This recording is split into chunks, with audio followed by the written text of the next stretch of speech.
This is the Global Broadcasting Service, serving remote outposts since 1928. Hi, everyone. Welcome aboard the Walt Disney World Express Monorail. Caramba, we have something really big for you today. Welcome, foolish mortals. Now then, hang on to them hats and glasses, because this here's the wildest ride in the wilderness.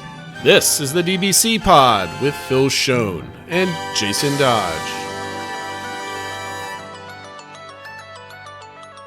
Hey everybody, welcome to this week's pod. This is the weekly review of July 17th, 2021. And if you're watching on YouTube, we have a three-panel screen because we have a special guest, Mr. Spencer Wright. Welcome to the show, Spencer. Thanks for coming on. Yeah, thank you for having me. And if you don't know who Spencer is, he is the author of Voices Behind the Magic, a lovely book about the voices behind your favorite characters. And that's gonna be our DBC Expedition this week. We're going to dive deep into that. But Spencer, give us your quick bio at the top of the show, because Phil, if you remember the last time we had an author on our show, I did not talk about them to about like halfway through, and everybody's like, "Who is this person?" So Spencer, give us like who you are, when did you write the book, where could he find it, and then we'll kind of go into the regular show. Okay, so my name is Spencer Wright. I live in southeastern Pennsylvania. I'm a lifelong Disney fan, and so I wrote Voices Behind the Magic through Theme Park Press. And the best way to find the book is on Amazon. So I profile 13 people who voiced characters from movies ranging from Pinocchio up to The Emperor's New Groove.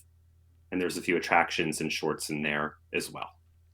And I'm showing the title cover of your book, Spencer, that you can't see that right now, but everybody else at home that's watching, and if you're listening to this, we have a YouTube channel. Just remind you, like and subscribe to that as well.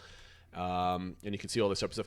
So you're in Southeast Pennsylvania. You're like an hour away from me because I'm just north of Bel Air, Maryland. We should probably grab a beer at some point and talk Disney because I'm always excited about it. Yeah. Phil, you're like 10 hours away from me. Now, yes. You used to be closer, but you moved away from me. Time. I did. Sad face. Anyway, this week's show is going to be interesting. Not a heavy news week, Phil, even though we did fill our show notes with wonderful news. But nothing earth-shattering, nothing crazy, but a couple good points. 2,000 positions are to be moved to Lake Nona down there. Rumor about boarding ground systems moving to every single park, one per park. So probably Tron, probably, I would imagine Pandora, Rise of the Resistance, and Guardians at EPCOT. I think those are the four. So we're going to talk about that. And I think before we hit the news, as usual, of course, I'm not queuing this up properly on my thing. We want to talk about the DCI. Spencer, have you been paying attention to the DCI? Have you been following along at home with the Disney Comeback Index? I have, absolutely. Awesome, because I think it's a great tool. I think Matt, friend of the show, Phil, we got to have him on at least next week or the week after because we've been promising that.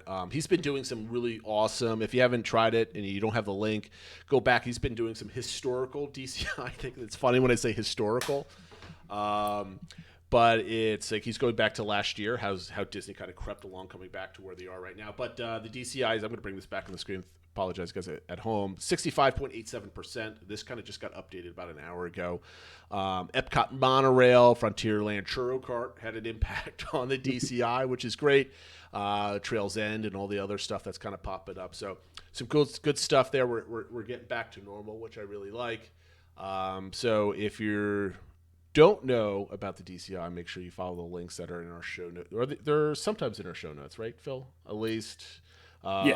You tweet them out anyway. Anyway, exactly. Go on Discord. You can find them there at any point in that case. So, Phil, why don't you hit us up with the news and let Spencer know, because obviously he needs to know what the news is from this week.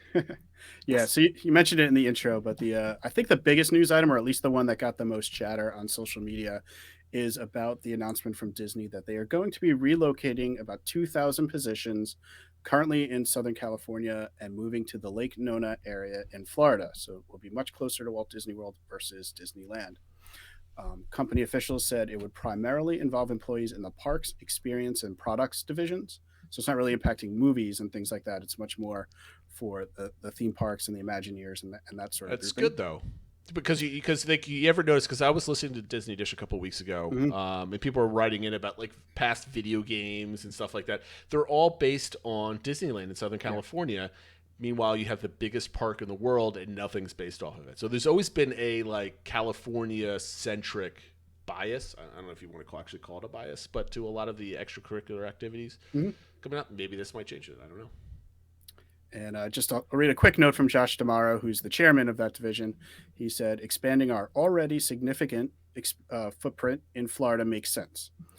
This is a letter he sent to staff. In addition to Florida's business-friendly climate, so I guess a little shot at California there.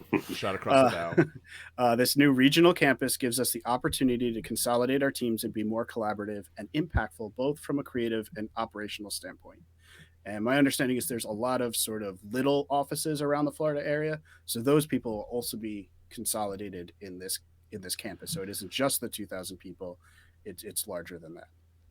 Well, I'm going to ask this question, Spencer. Do you think this is the beginning, this is the end, or this is just going to keep going? I don't know. The Orlando Sentinel was saying the average income for the employees is about $120,000 a year, which I don't think in Southern California probably does much anyway. But I'm sort of wondering. I wonder for sure it doesn't. Yeah.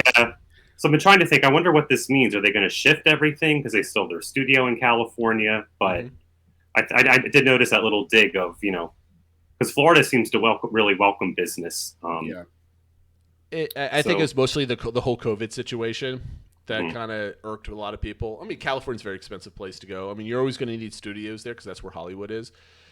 Point of reference, friend of the show, well, friend of mine, my sister, and her husband, my brother-in-law, Mike, have been on the show last year, and they're kind of looking to move to Texas, right? So, they're moving from basically an apartment that they rent out there to buying a big, nice house down in Texas to kind of give you what your money goes for from like Southern California. So I think it's a big move if people actually like moving from California to Florida.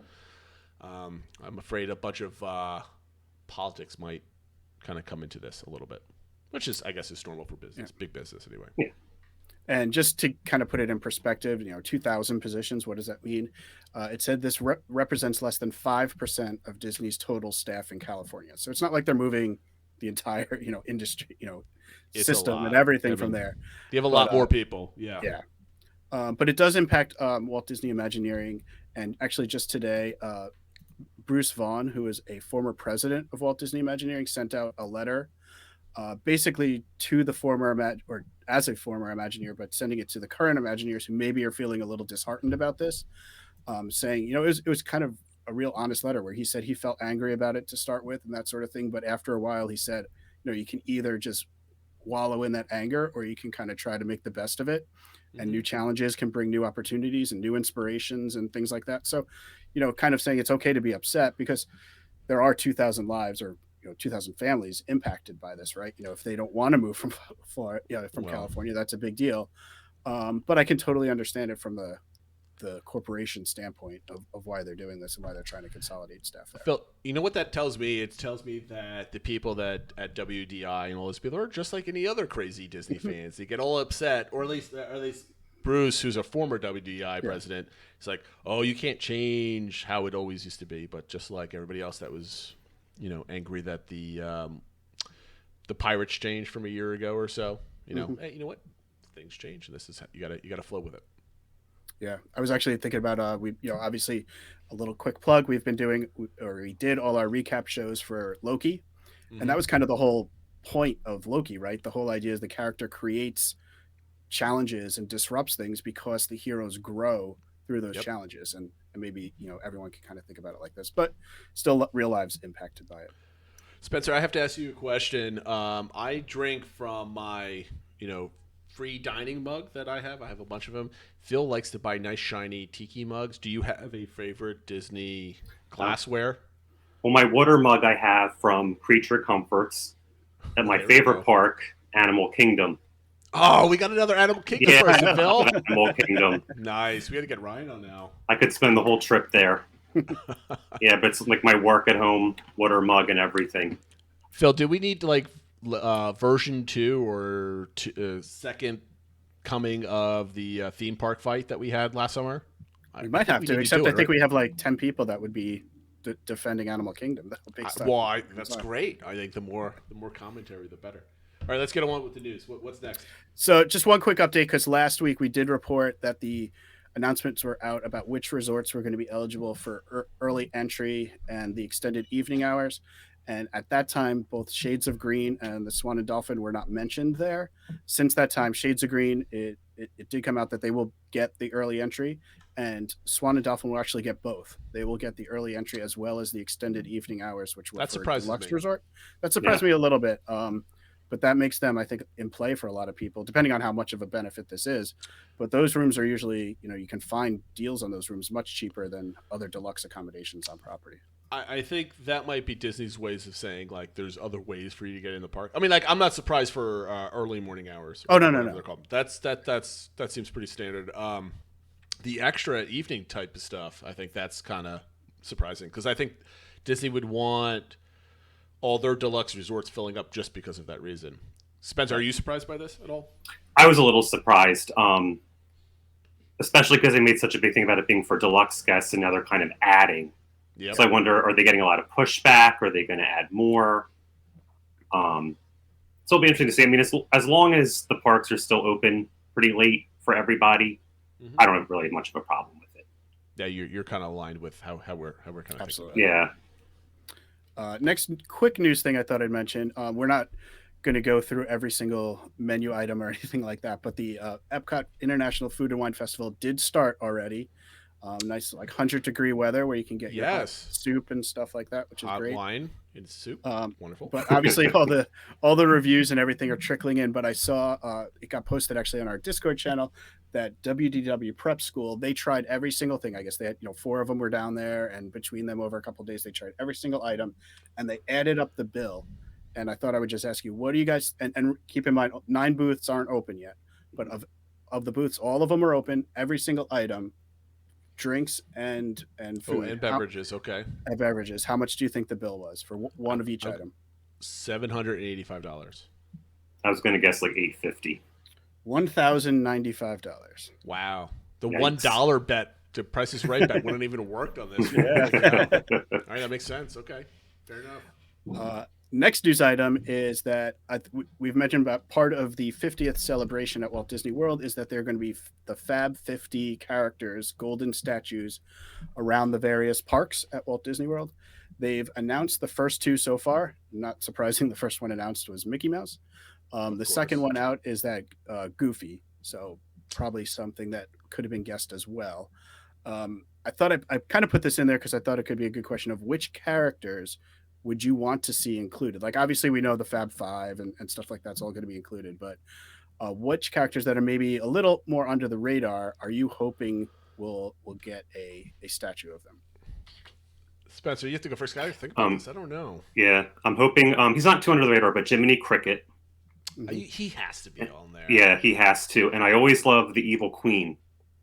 She was the first character to speak in a Disney movie, so I think she should definitely get a statue. Right. I don't know, maybe a villain's too off-brand for that. Well, that's one thing. I'm wondering how many of the villains will make it. Yes, that's the question I was going to ask. Is like, how many are there going to be any villains? Because obviously every single princess is going to be on there, right? The Fab Five, all the cartoon characters, and here's another question: is Lightning McQueen like a car? Is there going to be a golden like race car on a pedestal somewhere? Piston Cup. I don't know. I mean, it's good. I can't think of anything that's like kind of off the cuff that would deserve like a golden kind of thing. I think. Well, here's another question because I can't answer this question. Do you think all 7 dwarves get a statue each, or do they get one for all of them? I can't imagine they're going to use 7 up because 50. I mean, 50 sounds like a lot, but there's a lot of Disney characters, right? Yeah. So that's one thing they haven't been clear about is if they'll have more than one character in one statue, like all the dwarfs or even just Chip and Dale or something. Are they going to get 1 or 2 and that sort of thing? The other thing which I would like to see, because it is about Walt Disney World, is some of the characters that are more from the park versus just the movies. So I'd like to see a Figment one. I'd love to see like an Orange Bird. Yeah, definitely Figment. Orange Bird, maybe even Sunny Eclipse, like or, the characters that you kind of associate Sunny Eclipse is not getting a gold. I know he's not. He's definitely not in the top 50. But like something like that that's more of a celebration of the parks and things like that, which I would like to see versus just movie characters and stuff like that. But so I think it'll be interesting as they seem to kind of be rolling it out one at a time until we get up to the 50th. So it'll be interesting. Will we have a Pirates statue? Oh, Pirates maybe. Caribbean? Small World, got Mary Blair inspired. Yeah, Is there going to be a be Mary great. Blair inspired art on a pedestal somewhere? That's a good I one. don't know. She struggled with 3-dimensional things, so I don't know. That's right. Yeah. That's a hint to listen to last week's episode. Yeah. Thank you, Spencer, for that segue. And then the last news item, which is actually a rumor that Jason also mentioned at the beginning, over on WDW Magic, there was a report from Mansion Butler 84 indicating that they know, or at least his understanding is, Guardians of the Galaxy Cosmic Rewind and Tron will be using the boarding group system. So like we use with Rise of the Makes Resistance, sense. and then out at California, they're also using it for the Spider-Man Web Slinger ride. These new rides coming in will also be using that boarding group system. It seems like they want to limit it to one to a park, so that's why Ratatouille probably won't. Epcot's one will be for Guardians. So I don't know. People obviously have issues with the boarding group system, although it seems to be going fairly well with Spider-Man. But I don't know. I'm expecting a lot of complaints once this. There's going to be complaints no matter what anyway. Yeah. I mean, Right. that always happens. I'm okay with this. I'm okay with, like, if you want me to wake up early, get my boarding group going, as long as they have the afternoon boarding group. And I'm happy because I'm confident I can probably get it in the afternoon if I can't get it in the morning for most of the stuff. Yeah, that's a lot better.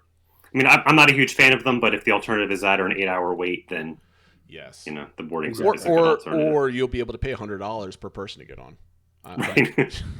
Don't give them any ideas. Premier access. They have all the ideas. They don't need mine. Yeah. Yeah, That's and good. obviously we don't. I mean, we could go off on a tangent of that. What Mansion Butler did mention, of course, FastPass plus $, I guess, paid FastPass Hello. could change everything. But as of now, that is the plan for those rides when they open. Now, Phil, before you finish this up, I had a link, and I think you might have deleted it from our show notes. I don't know where it went. What about the EPCOT Monorail? So I actually had it in there, but I moved it up to, since you talked about it in the Disney Comeback Index. But that is news for the week that today the EPCOT Monorail line reopened for the first time since Yes. the closure. So very nice to see, and we are getting tons of photos from bloggers and vloggers riding it with new angles into like the Tron construction and the Moana Journey of Water construction and stuff like that. So it definitely is nice. I know we've done a lot of trips where my son loves the monorail, where we just do like a loop on that monorail line and don't even like go into a park, like we're just like, okay, well, let's take a break and ride the monorail for a little while and stuff like that. So It's good times. definitely nice to see it back open. Absolutely. And with that, we end the news. Reminder of our social media accounts: Twitter @PodDBC, Instagram, the DBC Podcast, Facebook DBC Pod, of course, the YouTube channel, which we are still trying to get our URL. So please subscribe. 100 to our people. friends to Let's subscribe. go. Come on, and our Discord server.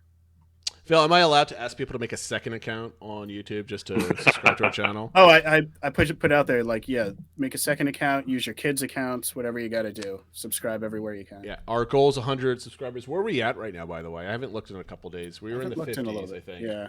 Take a look at that. I'm going to beg everybody to go on our Discord server because we're going to hit Attractionality. And this week, we just started our weekly voting for MCU. We'll bring up the bracket already. So Adam, a.k.a. Cassistone, friend of the show, friend of Discord, prominent member of Discord because he organizes all of this. He put up every single MCU movie. And Phil, right off the bat, I'm going to say this whole thing is invalid anyway. I'm a stern objector because he did not include any WandaVision, Falcon Winter Soldier, or Loki because It's just the movies. Yeah. Just the movies. It's weird. And he didn't include Black Widow either, right? Yes, he did. Bottom 3 MCU movies on my front, but we talked about that last week. Yep. That being said, make sure you get on. How many subscribers do we have on YouTube? It looks like you're done. 61. I just checked. It was Oh, we're going 61 up. so far. We're up in the 60s. Keep it going. 39 more people. We need to have more subscribers than Ryan Teets in the Crescent Lake Club because now I'm competing with him right now. So, and if you haven't liked and subscribed over at the Crescent Lake Club, they do some good stuff. So make sure you go over there. And if you need a link to it, you go to our main YouTube channel, you scroll down, and they're one of the friends of the program. Check them out. Okay, so Attractionality. This week, it's the start of the MCU bracket. I'm going to put up a preview on the screen now, fellas. Spencer, have you had a chance to take a look at this at all? Do you see what we have, or do we need to read it to you? I don't know if you've got a chance to vote or take a look at it yet. Not yet. I'm actually going through and I'm watching all the Marvel movies from oldest to newest now. See, I So suggest you don't do it in. I just did the same thing with my kids. Don't do it in chronological order. Oh, excuse me, release order, but do it in chronological order. It's interesting if you haven't done it before. And Disney Plus has it actually in that order in one of their menus, so you don't even have to look it up on the website. You just kind of follow through with that. Okay, so Phil, we ranked all of them. I have on screen, I'm going to pop it back on there, the 2 top brackets leading in the first round of voting. And Spencer, is there any kind of movies that you haven't seen in the MCU, or are you doing a review just because you haven't seen a lot of them in a while? A lot of them I've seen in a while, or I saw I think I saw them out of order, so I was confused. So now I'm going back through. Okay, so you've seen at least most of them at least once, right? So you can toss in your opinion. Yep, I know the basic plot. That's good because Phil and I are not comic book nerds, and there's a lot of them on the Discord server, so we get in trouble quite a bit when we have our opinions kind of tossed out there. Okay, so let's start off with one of the brackets where we have the first matchup is Iron Man versus Captain America: Civil War. I think that's the first one, Phil. I'm squinting at the cover because it just says Captain America on it. I think that one is actually Captain America: The First Avenger. Because I think Civil War is up against. Okay, fair enough. Yeah. I think that's fairly easy. I think Captain America is going to win that, even though Iron Man kind of started it all. That didn't kind of shake me. The next one is Avengers: Endgame versus Doctor Strange, which breaks my heart because those are probably top. That was one of the harder ones for me to vote because neither of them are like my top one, but I like them pretty similarly. So both of them are my top 4. I don't know where I would put them on, but they would be different every day that you ask me. Yeah, I know. Endgame was excellent. And Doctor Strange is one of my favorite characters, so it's a little tough on that one.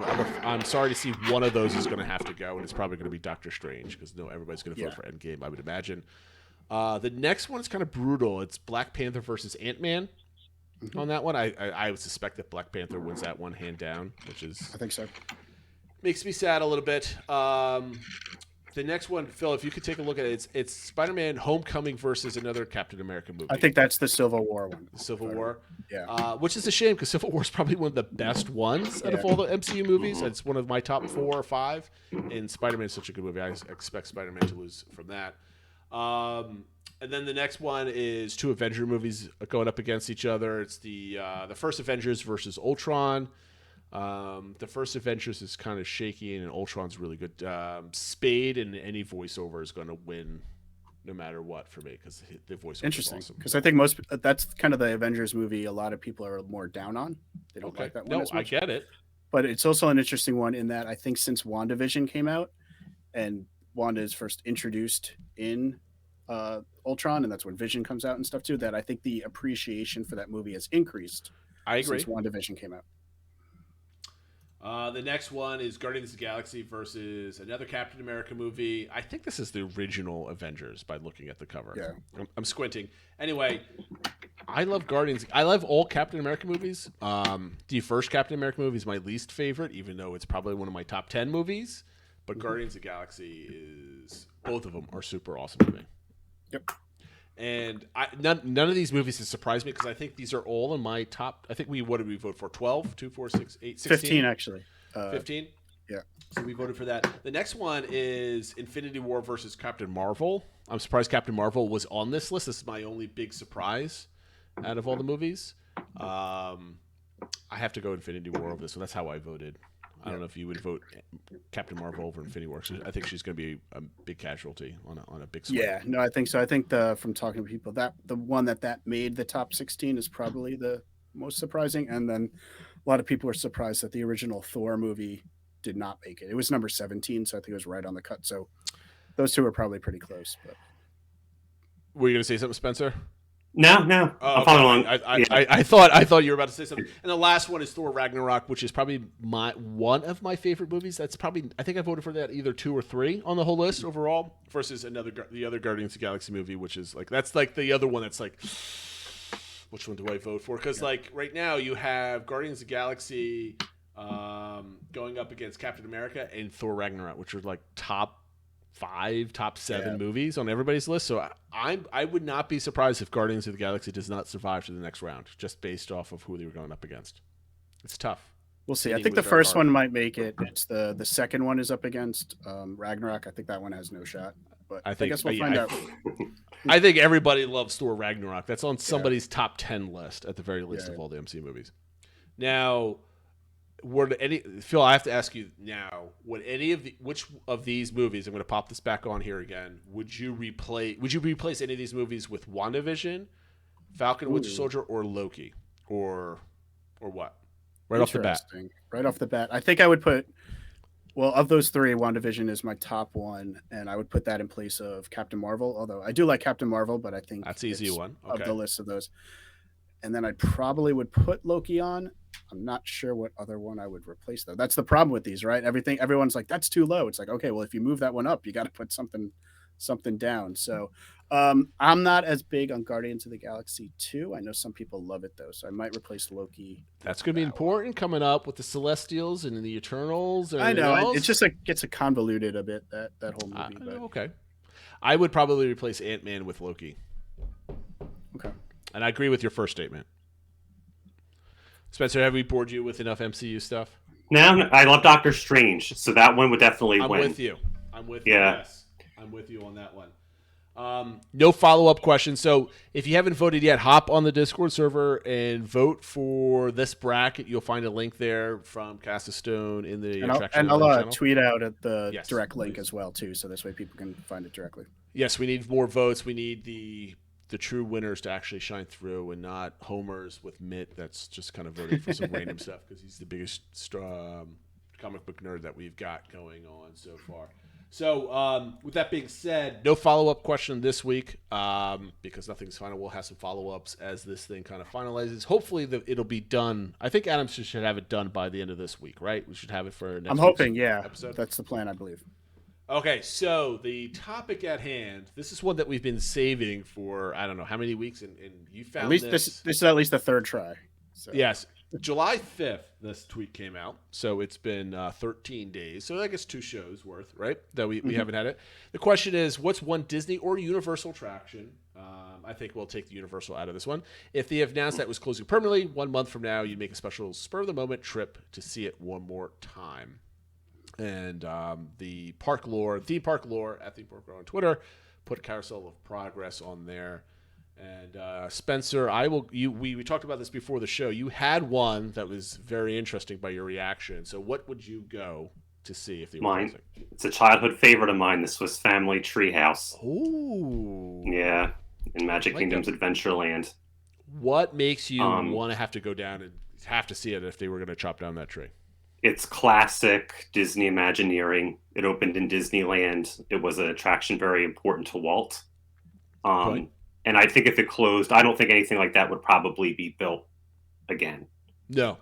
They are building the Moana walkthrough, so they haven't abandoned walkthroughs, but okay, like, good point. Yeah, something like that, and it's overlooked. So I think if it were to close, I don't know that it would be flooded with like every blogger and things every single day. It might, but like another one I thought, Kilimanjaro Safari, that one would be like wall-to-wall people every day versus, Swiss Family Treehouse. So I like it. It's sort of like you're on your own little island in the middle of the park because so few people go on it. I don't think anyone really even knows it's there more and more.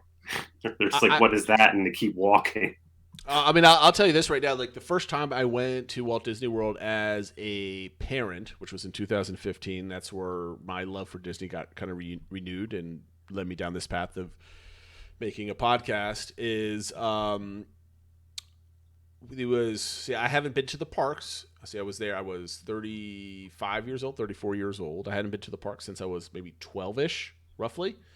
So 20 years. And, walk up Main Street for the first time. All those sights and smells kind of trigger those memories. We make that left, and I'm like, oh, Adventureland. I remember this. You look at Crystal Palace. Oh, I kind of remember this facade.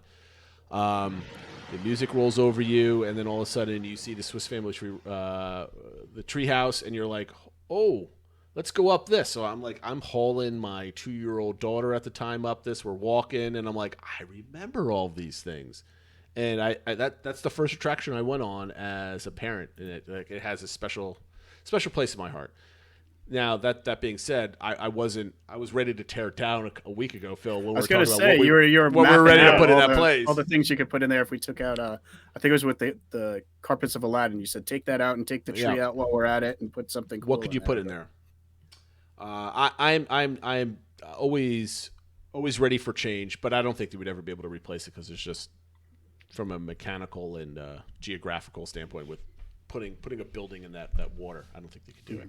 Yeah, it doesn't take up much space. It's part of the infrastructure of Adventureland, so I think it's pretty safe.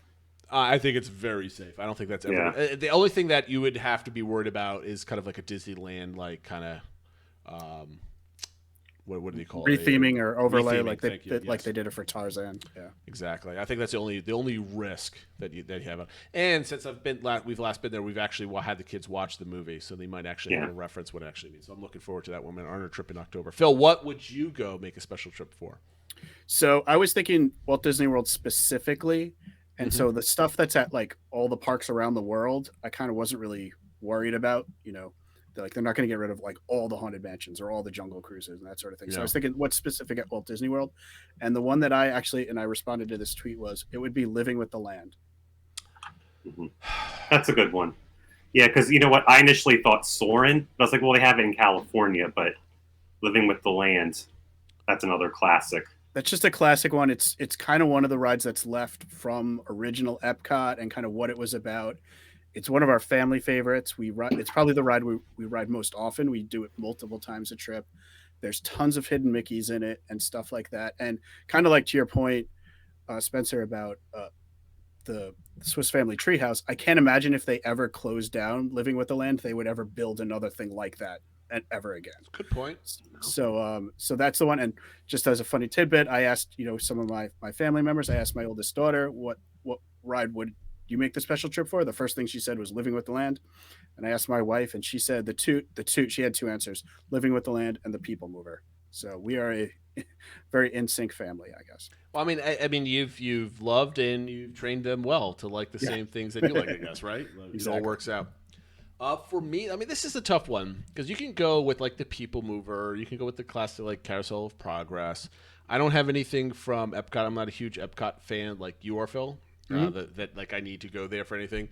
Animal Kingdom is still relatively new, I guess, to kind of nothing like screams nostalgia to me at that park. The park itself is what like for anything Animal Kingdom, be like we're shutting down Animal Kingdom. Yeah. So I'd be like, because it's the land, like the walkthrough, it's the atmosphere, it's the stuff that Joe Rohde kind of put together that kind of makes that park. It's not one attraction, I think, that kind of makes that park, from my point of view. And Hollywood Studios is ever changing, so that does make a difference. So it's definitely something from the Magic Kingdom, I think, for me personally. And to me, I think it'd have to be the Tiki Room. I mean, that's a good one. I don't know what it is. It's like the first time I saw it, I'm like, this is amazing. We saw it a second time. The third time I saw it, I'm like, I thought it was longer, even though I've been there many times over the last couple of years, and I'm like, I thought it was longer, but it just. Something about the pre-show, you get the little bit of water. It's cool in there. You're still outside, but you get the fans, and you've got that, whole swish of like air-conditioned air that kind of comes out there a little bit as you're waiting to kind of go into the room. The room itself is nice and dark. You've got the old-school animatronics, and you got the great music. And when you get out, you're right there for a Dole Whip. I mean, like I don't know anything else that screams Magic Kingdom other than maybe Happily Ever After. That's now gone anyway too. It's another one that Walt Disney loved, and also George Lucas loves it too. Yeah, no, for sure. I mean, it's a classic, right? I mean, you'll never build another Tiki Room. Yeah. I mean, there've been a lot of. Go ahead. I know we're talking world, but in land, there've been a lot of George Lucas sightings in that Tiki Room, and apparently he loves to go in there and just sit. Yeah, I was going to say, I think for that ride, I feel like the original one at Disneyland is so like important. It's the one Walt built. So I almost feel like I would be more like I would make a special trip to Disneyland if they were going to get rid of the Disneyland one, almost more than the Walt Disney World one. But that's definitely a classic. I mean, but just think they'll never make another attraction that's based off of nothing, right? It'll be 50 days. But they'll never make one that's so heavy with animatronics. It would be all screens at this. I mean, they'll have maybe like a couple big ones like that. I could see them building like the center chandelier or whatever you want to call it. I just could see them building that, but all around the room and the outside, like, Oh, yeah. it'll all be screens. Nothing's moving out there with pneumatics or anything else like that. So I kind of dig like the old school technology. My kids love it too.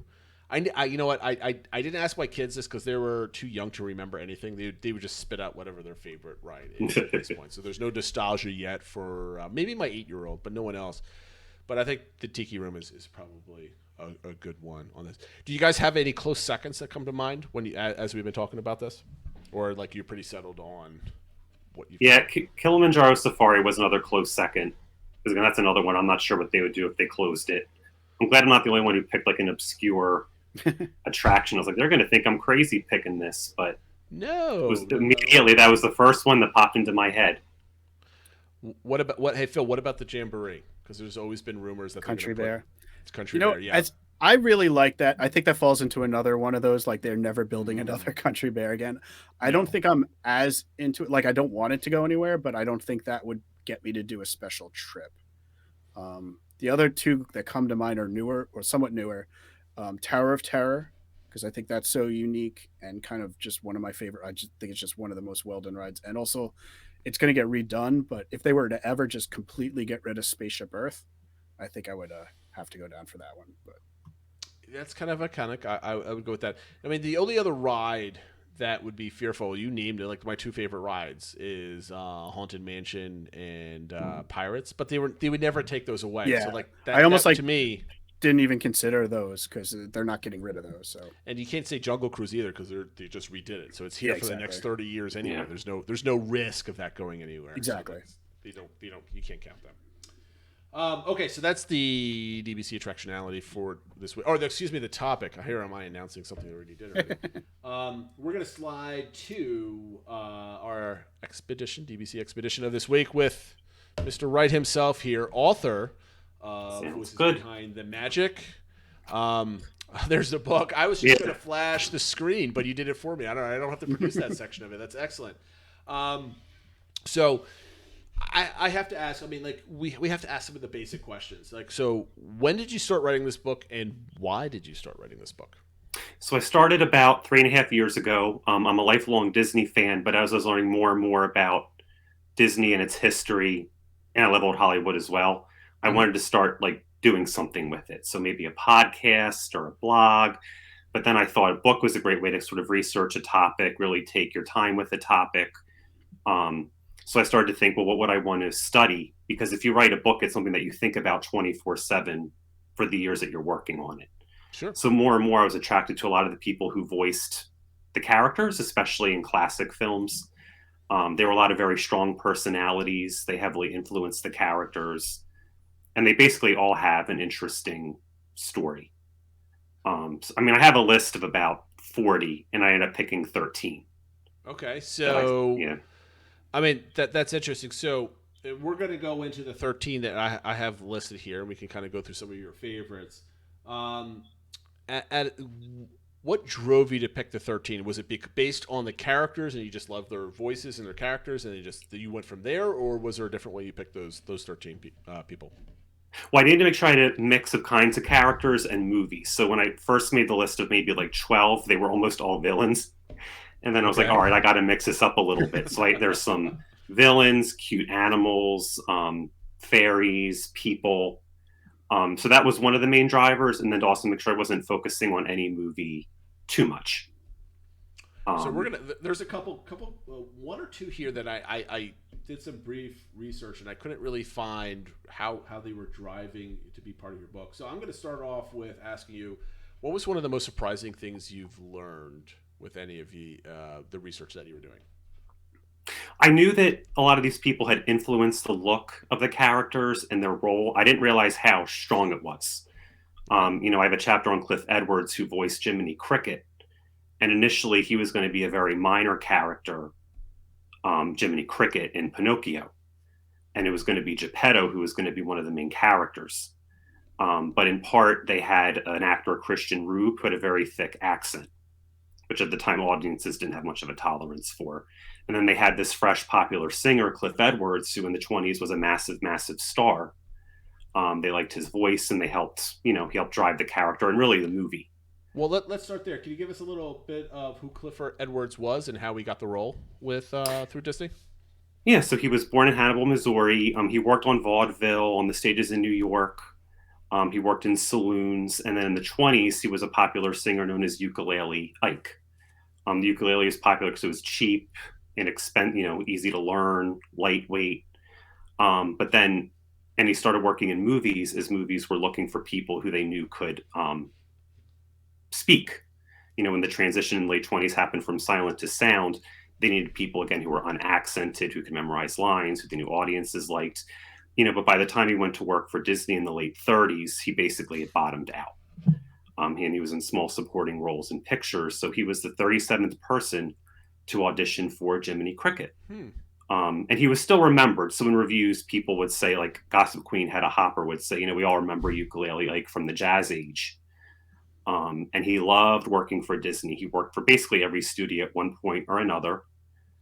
So he wanted to continue. So then he did voice the crows in Dumbo. Oh, okay. I didn't know that. Yeah, he voiced the main crow, Jim Crow, because he knew how to sing in that dialect from voicing vaudeville. Very interesting. Yes. So when I was looking through it, it's great. IMDb has all of these people, so you can kind of go through and see what else they did other than some of their Disney things. I did not see the credit for him through Dumbo. Were there any other characters that you knew that they were a particular voice? Like one of your favorites that you brought up at the beginning of the show was Eleanor Audley that voiced Maleficent. Was there any other, for example, her? She does a couple different voices for Disney. Why don't you tell us a little bit more about her? Yeah, so she did Lady Tremaine, who's the evil stepmother in Cinderella, Maleficent in Sleeping Beauty, and then Madame Leota in The Haunted Mansion. And one thing actually interesting about her and most everybody in the book is that they also performed heavily on radio, which from the 20s to the early 60s was a major form of entertainment. So one thing that was interesting is when I was doing a lot of the writing and researching of the book, I listened to a lot of old-time radio actually walking to and from the train to commute from work, which I've almost forgotten about. Yeah, of course. I was reading through the book, just to remember certain things. And I mentioned in the book that I listened to, I was like, I totally forgot about that chapter of my life, which is now coming back. But she was a radio performer, most prominently actually on My Favorite Husband, which was the radio show that became I Love Lucy. Oh, I did not know that. Okay. Yeah, and that's how I was able to find a lot of these people and more of their work. Now, let me ask you this. You mentioned that she had a part in Haunted Mansion. How many other characters, I could already name a couple here, but that also had parts in other Disney attractions that were outside what they were famous for whatever major characters they were in Disney movies? Yeah, so I talk about Thurl Ravenscroft, whose voice is really all over Disney parks. The bullfrogs in Splash Mountain. He used to narrate the train in Disneyland. He's in the Tiki Room.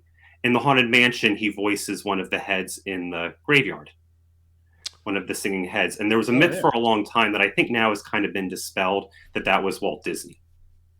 Okay. But of all the dozens of credits he did for Disney, it's actually the only time his face ever appears. It's in the Haunted Mansion. Yeah.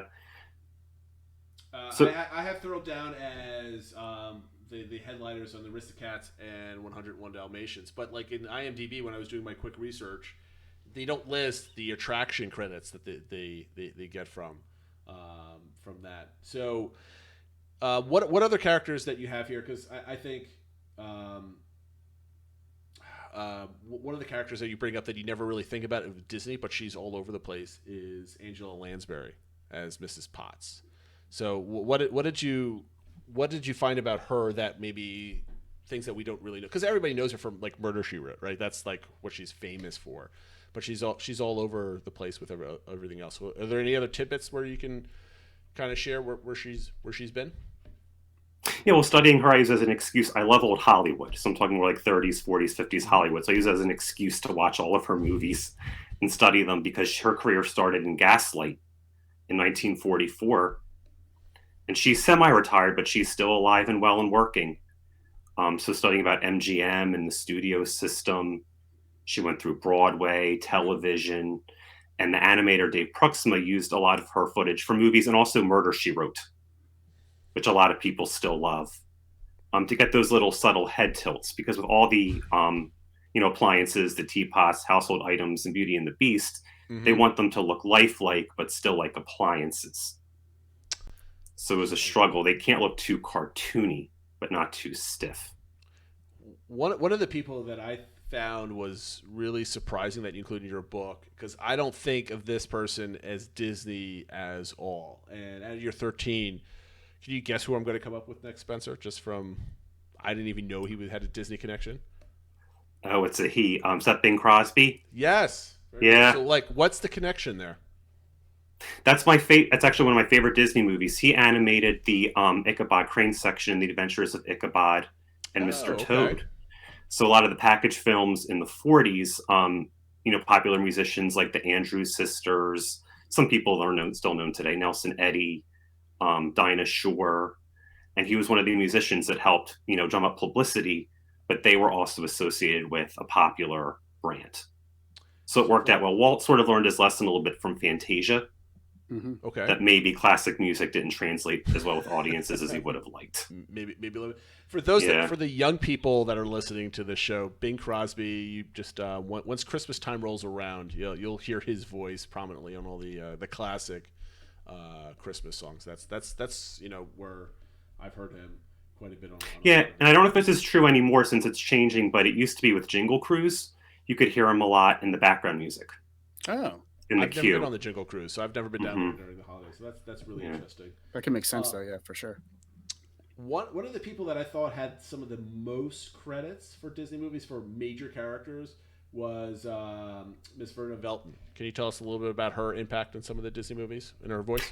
Yeah, she's really interesting. She came from California, and she played a lot of very hearty matriarch type roles. So her first role was both voicing the elephant matriarch and the Mrs. Jumbo in Dumbo. So one thing she thought was really fascinating there was that, they animated each elephant so the face sort of resembled the voice actress. Sure. So each elephant looked different, which was a constant differentiating factor with Disney films, is that they made sure every little detail was different. So it was true in Dumbo, and then she voiced Flora, the red fairy in Sleeping Beauty. And it was a similar process where initially all three fairies, Flora, Fauna, and Merryweather, were going to be pretty much the same. And then they gave them different personalities, in part due to the voice actresses. So that was interesting. That she played a lot of very tough sort of roles. And it's not exactly clear, but it seems like she may have influenced the look of a lot of the characters. Rather than the tall, slender fairy of Pinocchio, we have the fairy godmother, which she voiced in Cinderella. Because animating fairies was something that the animators always struggled with, is how should they look? We don't want to go with the typical, we want something different.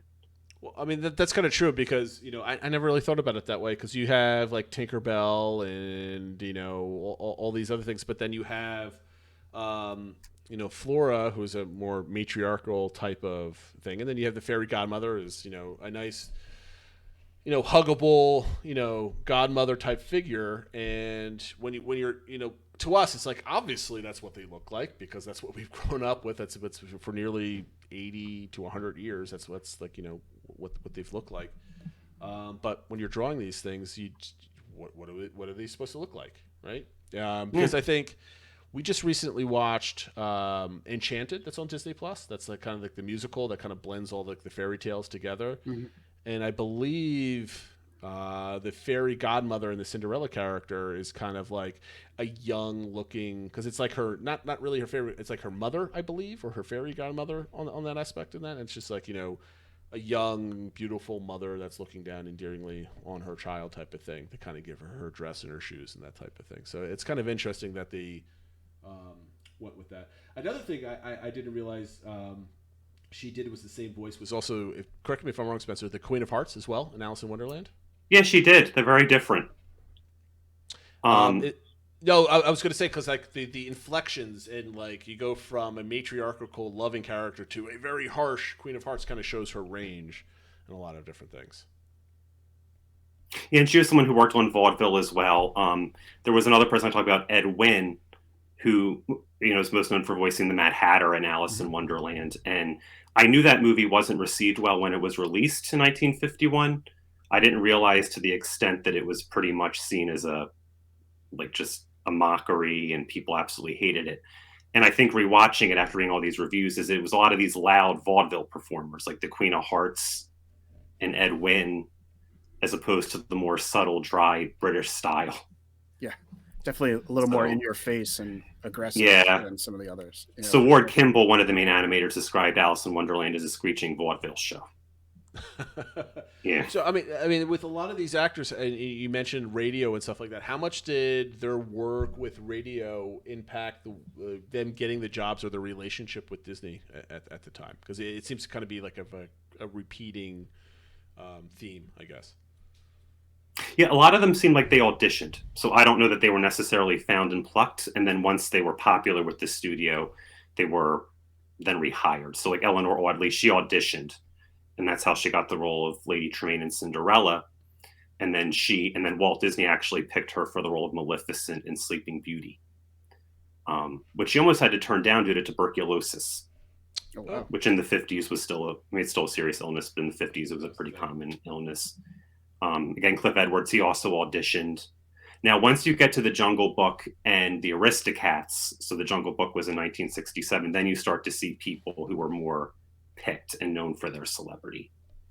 Is that where that was kind of Disney started doing things differently, where picking voices was kind of in the 60s on, where they were kind of finding people that they wanted for the voice? Because that's how they do it now, right? Like I would imagine when they went with the voice of Rapunzel, they knew who they wanted, right? They picked that person out. But it seems like before they were just searching for that right voice. So is that a trend that you thought like really hit a inflection point in the 60s or so? Yeah, it seemed like in the 60s, that, like especially with the Jungle Book, that's really when you saw a pivot. And it was something the general public noticed. I mean, these were voices that they would have heard everywhere they went. Mm-hmm. Because then kind of switching a little bit on beyond that is what I found kind of interesting, and I just did this by looking up like how do I pronounce his last name, Spencer? Hans Conried? Yeah, Hans Conried. So he did the voice of Captain Hook.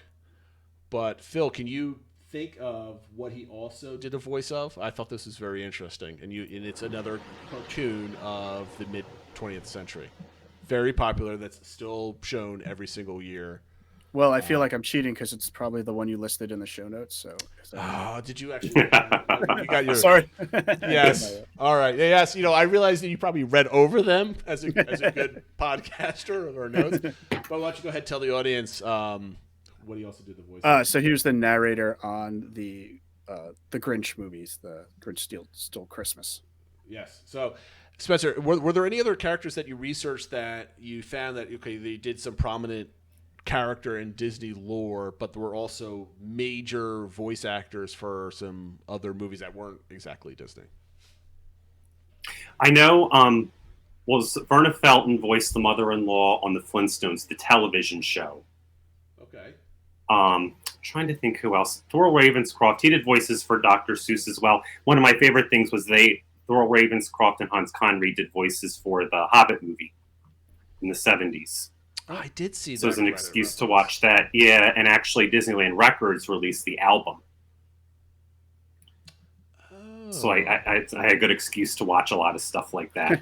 I mean, I haven't seen that Hobbits cartoon in, gosh, I don't since the 90s at some point. I don't know the last time I watched that, but that's kind of like a Fantasia-esque type. It's more art than story at that point.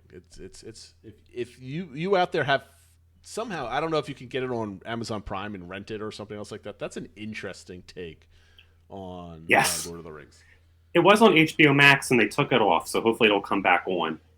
But there were a lot of things like that. It was a good excuse to watch. Like I love Lucille Ball, so I Love Lucy.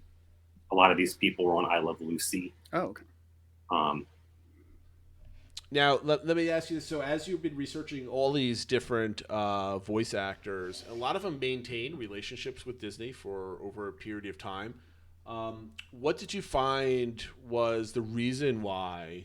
Was there a theme as far as why they kind of maintained their good relationships with Disney? Is it just because they did good work? Was it because it was kind of the way things were done back in the day? Was there any themes to any of that, or is it just they took it kind of one person at a time type of thing? Yeah, I think a lot of them started because it was just a job, but then they saw the quality of the studio. They enjoyed the studio.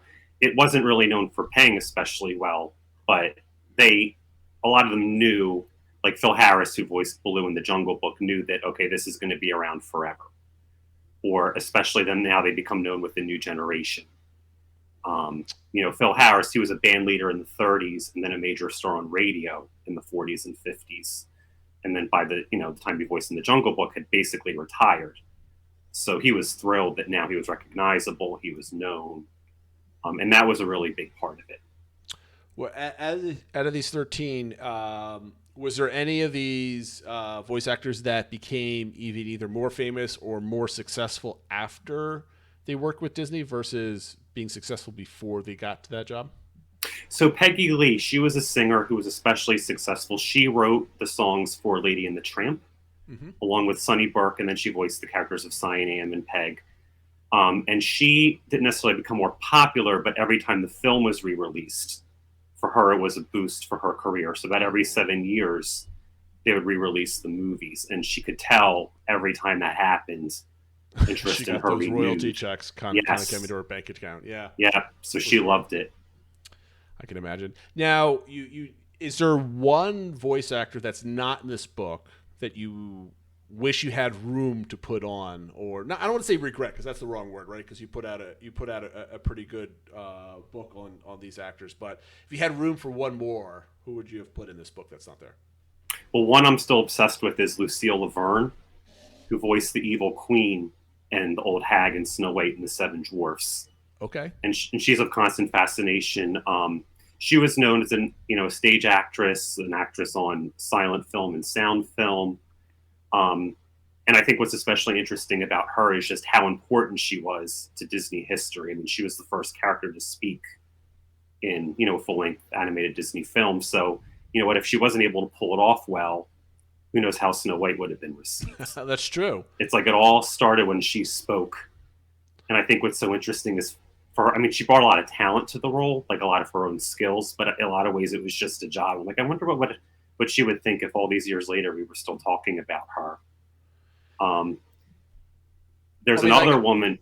Yeah. Oh, go ahead. No, I was just going to say, Snow White was that was a craft of love from Walt, right? It's like the animation that went behind that, painstaking.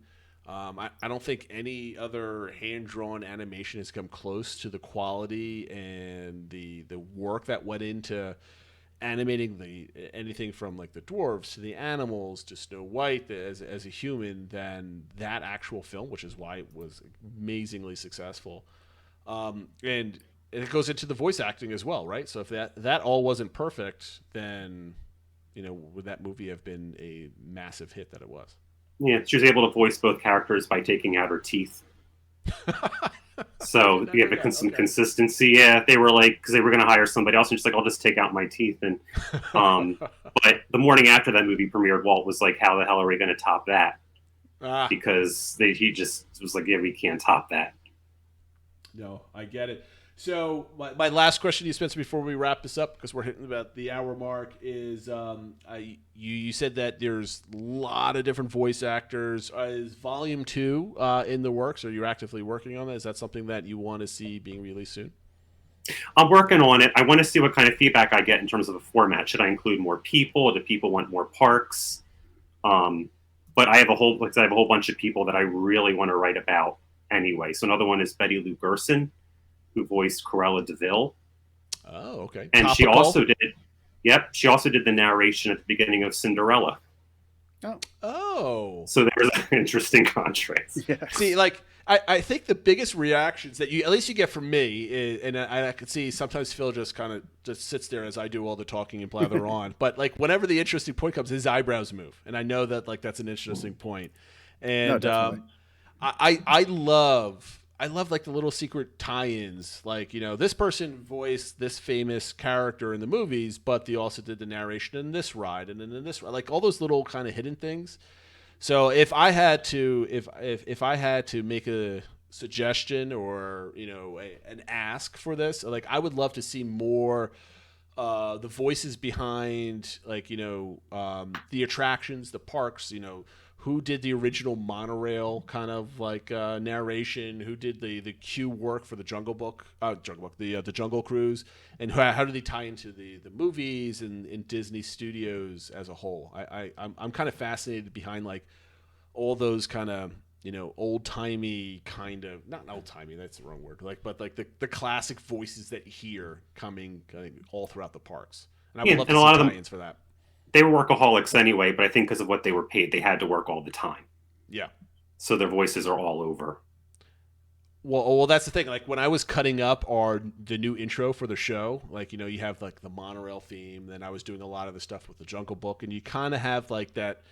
They all have that same kind of twang is not the right word, but the inflections in their voice have like this announcer voice or whatever, and it's like no one talks that way anymore. But of course, anybody could talk that way with enough practice, right? Because it's and I tried, like I did like the final announcement in where I announced our names, and I'm like I had to do a billion takes. I was telling Phil when I came to discuss, like I can't do this voice. And like finally, it was just like, you know, C level maybe voice work, but I'm like, okay, this is the best I'm going to do, and that's what I'm leaving at. So I think, Spencer, if you want to take, maybe everybody out there can tweet at us or kind of write in or talk about it on Discord, like what kind of voices interest them the most. Maybe Spencer, you can kind of No, I definitely want to write what people want to read. And personally, I love like the history of the parks and the attractions and how that ties in with Disney as a whole. So I like those are kind of like some interesting like hidden things. And for some reason, if you're hearing some noise in the background, that's my printer's turning on for some random reason. So apologize for that. Okay, Spencer, we're going to wrap this up. So where is the best place that they can find your book? Facebook groups, websites, blogs? Where can they find you online? Yeah, so the best place to find the book is on Amazon.com. And then on Facebook, I have a group. It's Spencer Wright Author. And then on Instagram, I'm at Overlooked Diz. And Phil will be tweeting those out. They'll be in the show notes, so you have links to find them at all. Spencer, this has been a real pleasure. It's Phil and I try to pretend to be experts on the topics that we talk about on our DBC Expeditions, but you're obviously an expert, a person that puts history down on paper to be remembered for all time. And we appreciate your insight and your expertise and hopping on the show. And hopefully we can do it again shortly. Absolutely. Thank you for having me on. And obviously, we're going to skip this week's DBC Recommends because it's obviously it's Spencer's book that we're recommending this week. And well, if we have the time, I have a couple books to recommend. Oh, yes, go ahead, for sure. All right. I'm always looking for new reads. So what do we got, Spencer? So it's Snow White's People, Volume 1 and 2. Okay. And they're by David Johnson. These are interviews that David Johnson did with people who worked on Snow White and the Seven Dwarfs. And the best thing about these, I think they were mostly done in the 80s. And so they weren't done with anyone, you know, with PR on the phone or anything like that. So the people are very blunt and just, you know, shoot straight from the hip. Okay. So it's very honest. And then the other one is Mary Poppins, She Wrote by Valerie Larson. And it's a biography of P.L. Travers. Who wrote Mary Poppins. Yeah, so it's a great way to learn more about her. She certainly lived a fascinating life. Then I have to ask you, how accurate is the actual movie with Tom Hanks and everybody else that was portrayed? Is it close? Well, like the clothing, how the studio looks, stuff like that is accurate, but the actual like plot isn't. I can imagine the plot, which is fine. But how's the portrayal of her as a character, as a person? Was that accurate? Like idiosyncrasies and how she viewed the world, was that kind of accurate, or was that just kind of more made for Hollywood? As far as I can tell, yeah, the way she dressed, those bracelets she wore, she was that prickly. Okay. Yeah, she always had like a zinger ready. So she was memorable. Oh yeah. I think the important thing to remember about her is that, you know, she was an unmarried lady in, you know, the mid 20th century, so it wasn't an easy road for her. Phil, I think we have to bring Spencer on again if we end up doing a DBC Expedition on some of the early movies and the makings of. I think Spencer's voice and knowledge would be a powerful insight into telling the story. Definitely. So, I love that. So I think we are constantly coming up with new things to do, and I think maybe in the coming months we'll have you back and kind of do like a 2 or 3 parter and kind of go through some of those things, because those early times where they're hurting for cash and they're just praying to God that Snow White is really good, because if Snow White wasn't, who knows where the Disney company would be, even if it existed, if those movies did just average rather than become blockbusters for their times. So that being said, we're now over an hour. Phil, I always say we want to keep it under an hour, but we always go over an hour. We're going to end it here. We're not doing any more weekly shows, Phil. I'm kind of sad. Which kind of works. We'll think of something. We'll think of something. The new show, I want to call it Attractionality, but it's behind the attraction on Disney Plus? Yeah. Maybe we'll do a review of some of those episodes. That's kind of like a 20-minute kind of type of thing. That being said, guys, have a very good night. We'll see you next week, and thank you for listening. Take care, everybody. Thank you. Have a great night.